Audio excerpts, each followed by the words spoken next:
సరదా సాహసపు ఎత్తులను ఎక్కడానికి ఎన్ని ఎత్తులు వేయాలో పూర్తి వివరాలకు చదవండి రేపటి సాక్షి దినపత్రిక. బుడమేరు వరద ప్రభావానికి విజయవాడ అతలాకుతలమైంది. వరద ధాటికి ఐతవరంలో రోడ్డుపైన ఉన్న వాహనాలు కొట్టుకుపోయాయి. పంట పొలాల్లో తేలాయి ఆ వాహనాలు. 4 రోజులుగా వరద నీటిలోనే ఉండడంతో పూర్తిగా బురదమయమైపోయాయి. రోడ్లు ధ్వంసమై చిత్తడిగా మారిపోయాయి.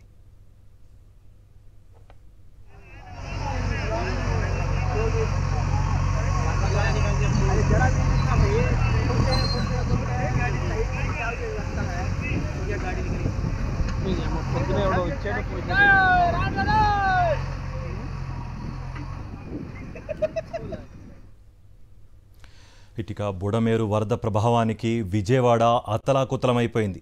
వరద ధాటికి ఐతవరంలో రోడ్డుపైనే ఉన్న వాహనాలు ఇప్పుడు మనం చూస్తున్నాం స్క్రీన్ పైన పొలాల్లోకి కొట్టుకొచ్చిన పరిస్థితి అయితే కనిపిస్తోంది. వాహనాలు దాదాపు కారు డోరు వరకు మునిగిపోయిన పరిస్థితి అయితే కనిపిస్తోంది. ఆ వాహనాలకు దానికి సంబంధించిన మరమ్మతులు కానీ వాటిని తీసుకెళ్లే ప్రయత్నం ఎవ్వరూ చేయటం లేదు. ఇప్పటి వరకు చూస్తుంటే ఇక్కడ కొంతమంది వాహనాలకు సంబంధించి కొంతమంది ప్రజలు కూడా అక్కడ గుంపులుగా ఉన్న పరిస్థితి అయితే కనిపిస్తోంది. 4 రోజులుగా ఈ వరద నీటిలోనే ఈ వాహనాలు ఉండడంతో అవి పూర్తిగా పాడైపోయిన పరిస్థితి అయితే కనిపిస్తోంది.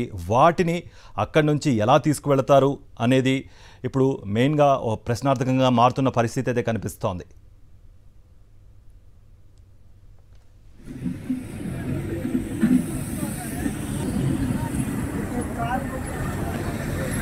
లెక్క